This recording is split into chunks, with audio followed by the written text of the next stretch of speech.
अस्सलाम वालेकुम फ्रेंड्स, उम्मीद करता हूँ कि आप सब खैरियत से होंगे। आज हम बात करने जा रहे हैं एयर इन्फेक्शन के हवाले से कि कान में अगर इन्फेक्शन हो जाए जिसकी वजह से पस वगैरह का निकलना, रेशा पीप का ख़राज होना स्टार्ट हो जाए तो बहुत सारे जो पेशेंट्स होते हैं वो परेशान होना स्टार्ट हो जाते हैं, क्योंकि इसकी जो दर्द होती है वो बहुत ज़्यादा होती है। तो इसके साथ कानों में ड्रॉप्स का इस्तेमाल करना स्टार्ट कर देते हैं, डिफरेंट टाइप्स के होते हैं। तो एक चीज़ यहाँ पर मैं शेयर करता चलूँ कि जब भी आपके कान से कोई रेशा वगैरह का ख़राज होना स्टार्ट हो जाए तो उसकी बहुत सारी रीज़न्स हो सकती हैं। तो आप उसमें किसी भी किस्म का ड्रॉप्स का इस्तेमाल हरगिज़ ना करें, क्योंकि ड्रॉप्स इस्तेमाल करने का कोई फ़ायदा नहीं होता, क्योंकि पस होती है, रेशा होता है जिसकी वजह से उसका ख़राज हो जाता है। तो इसमें आप कोई भी किसी किस्म के जो ड्रॉप्स हैं वो हरगिज़ इस्तेमाल ना करें।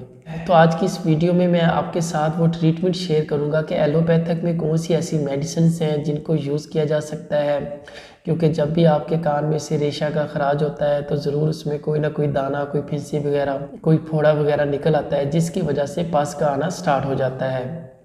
मज़ीद डिटेल में जाने से पहले जो इस चैनल पर न्यू है उनसे रिक्वेस्ट है कि वो इस चैनल को ज़रूर सब्सक्राइब करें और कोशिश किया करें कि वीडियो को फुल वॉच किया करें, ताकि जो मैं आपके साथ इंफॉर्मेशन शेयर कर रहा हूँ वो आप तक बआसानी आपकी समझ में आ सके और आप उस मेडिसिन को भी समझ सकें। क्योंकि मेरी जो वीडियोस होती है ये उन स्टूडेंट्स के लिए भी होती हैं जो मेडिकल के स्टूडेंट्स हैं, या फिर वो जो स्टाफ जो प्रैक्टिशनर हजरात हैं, ताकि उनके भी इल्म में इजाफा हो सके। चलते हैं अपने टॉपिक की तरफ कि एलोपैथिक में कौन सी ऐसी मेडिसिन हैं जिनका इस्तेमाल करके हम कान का जो इन्फेक्शन है उसको ख़त्म कर सकते हैं। जो बैक्टीरियल इन्फेक्शन हुआ पड़ा है या फिर कान में से जो रेशा निकल रहा है उसको हम किस तरह से कंट्रोल कर सकते हैं, और आपका जो ज़ख्म है वो कैसे ठीक हो सकता है। सबसे पहले आपने कैप्सूल लेना होता है, वेलोसेफ कैप्सूल, जो कि 500 mg का एक कैप्सूल होता है। इसका फार्मूला जो होता है वो सेफ्राडीन होता है।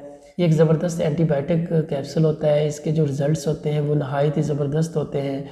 इसको आप किसी भी बैक्टीरियल इन्फेक्शन में इस्तेमाल कर सकते हैं, जो कि यहाँ पर हम कान के इन्फेक्शन की बात कर रहे हैं तो कान के इन्फेक्शन में इसका इस्तेमाल नहायत ही मुफीद होता है।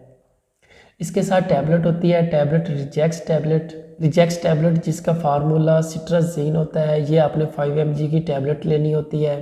तीसरे नंबर पर आपने एक पेन किलर टैबलेट लेनी होती है, जिस तरह से आप निम्स टैबलेट का इस्तेमाल कर सकते हैं, जिसका फार्मूला निम्सोलाइड हो सकता है कि आपकी मार्केट में निम्स टैबलेट जो है वो दस्तयाब ना हो, तो निम्सोलाइड के फार्मूले में आप कोई भी मेडिसिन जो है वो आप ले सकते हैं।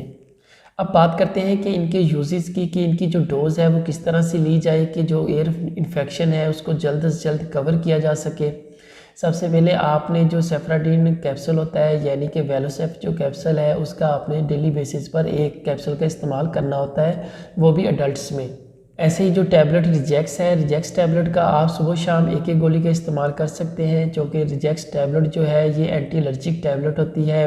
ये आपके कान में जो होने वाली खुजली या कोई जलन वगैरह या फिर ख़ारिश वगैरह को कंट्रोल करने में अहम किरदार अदा करेगी, क्योंकि जब भी पेशेंट के कान में इन्फेक्शन होता है तो यहाँ तो बहुत ज़्यादा उसमें जलन हो रही होती है या फिर उससे बहुत ज़्यादा ख़ारिश हो रही होती है, जिसकी वजह से बहुत ज़्यादा वो परेशान होता है।